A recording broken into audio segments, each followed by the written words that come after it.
When you go into the research on the Kaaba stone, they claim it's a stone that fell from heaven. And they march around this Kaaba in Islam. But this is well before Islam, folks. They march around the Kaaba. When you do the history on this was to open up portal. This is to open up portals. So they march around it to use their energy like they once marched around the Tower of Babel. Using the energy of the people to open up realms.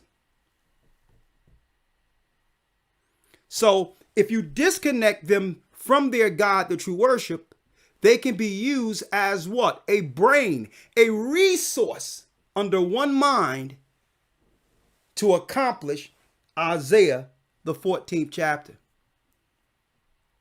In one mind to open up realms so that gods can ascend and descend into the earth in connection with the governments of this earth, folks.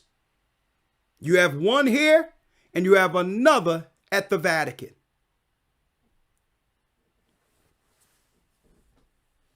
Another at the Vatican.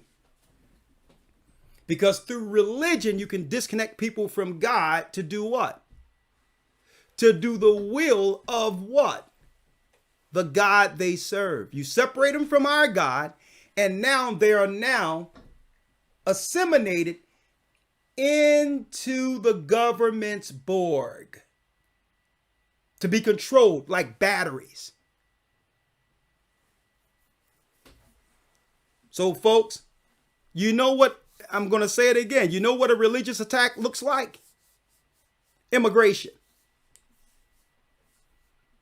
It's reinforcements to bring forth that mind against God and God's people. Bringing those religions, those ancient religions into our communities. But I digress. That's another conversation in of itself. John 1:14, Elder Lawya. Let's go to Christ now. I'm in the book of John, the 1st chapter and the 14th verse. St. John chapter 1, verse number 14. Come on. And the Word was made flesh. And the Word was what? And the Word was made flesh. The Word was made flesh, read. And dwelt among us. And dwelt among us, speaking of Christ. And we beheld his glory, the glory as of the only begotten of the Father. And we beheld Christ's glory as the glory of the only begotten Father. So Christ would come into the earth to do what? To rebuild the temple. To establish the original belief before judgment on earth. So we see that the Most High gave us laws, statutes, commandments, and had a sanctuary amongst the Hebrews, which was what? A different belief system than the Gentiles. The Gentiles have a hive mind under Satan to fight God, to go against our God, and to destroy God's people. So the Most High, after Israel broke God's law, the moral codes, he had to send Christ to reestablish a way back to God's temple. See? Read that last piece again. Yes, sir. St. John 1:14. Come on. And the Word was made flesh and dwelt among us. The Word was made flesh and dwelt amongst us. So now what we have here on earth through Christ is that mind from the beginning who created all walking amongst men.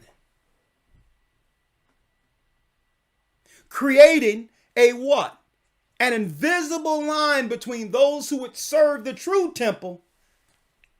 That's right. And those who would serve Satan in the pagan temples. Now, the Pharisees, scribes, and Amalek in particular, folks, wanted that temple that was constructed through Solomon. Because they needed that temple, Isaiah the 14th chapter, to allow them to do what they're doing at the Kaaba stone and others to get back up where the Most High was. There's a gate at that temple. How do you know this? Because in the Old Testament, the Most High would come down on the congregation there. So they wanted, this is why they started selling in the temple and trying to make the temple into what the Tower of Babel was. Because they was going to do it there. They're going to set up the monetary system, the religious system. They was going to do it all in our temple. But when Christ was crucified, that temple split in two. The only place they could have accomplished the Tower of Babel was that place that goes directly to the sides of the north where the Most High is. See? But Christ split the temple in two at his death.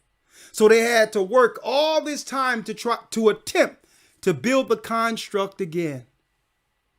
Hence the reason, World War II, the Balfour Agreement, where, that's right, England, under the Balfour Agreement, along with America and the United Nations, would give what?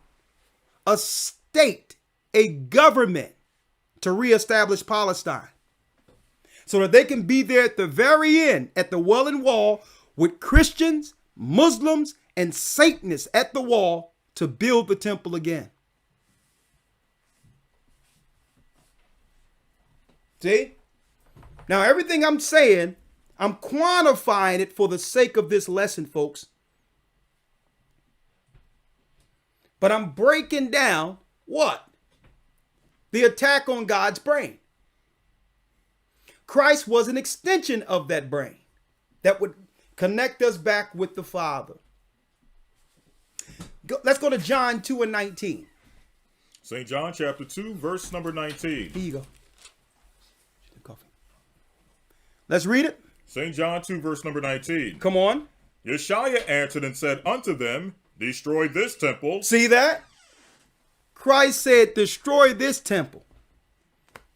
Right? Read. And in 3 days I will raise it up. And in 3 days I will raise it up.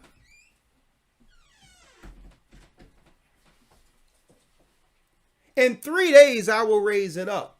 Now, of course, the governments at this time, the Roman government as well as the Amalek, Pharisee, and scribe sect of the Sanhedrin,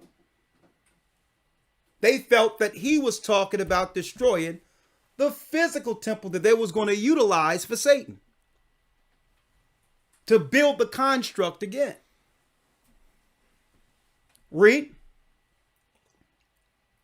St. John 2:19. Yeshua answered and said unto them, destroy this temple, and in 3 days will I raise it up. Come on. Then said the Jews, 46 years was this temple building. 46 years was this temple building. Read. And wilt thou rear it up in 3 days? Will you destroy this in what? 3 days? Read. But he spake of the temple of his body. But he spake of the temple of his body. The temple of his body. Now, I'm breaking this down, folks. Acts 7 and 48 real quick. To have you understand, folks, the significance of our brain and why they're focusing on our brains. Because within our temple is a brain that connects with the Almighty.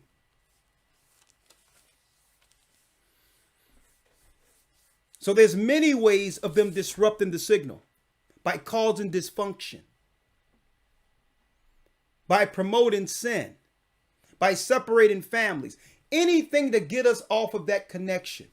Even them talking about intersexuality and all these things, folks. It's all about just getting people off tilted. They don't really care about none of that crap, more so than disconnecting us from the signal while they build the tower.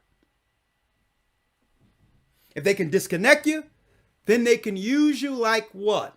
Like Nimrod used the sons of Noah at the Tower of Babel. The Bible. Is it hard to understand? When it comes to reading the Bible, the first thing that comes to mind is the fact that this is the Word of God. The seals have been broken, and the truth is here. And when we go throughout the scriptures, when we go throughout extra biblical records, we find that the language that God employed, that He used to create the heavens and the earth, was the Hebrew language. Christ said, I came for the lost sheep of the house of Israel. But yet no one, no religious leader, no religious church out there anywhere can now identify the 12 tribes of Israel. Can we?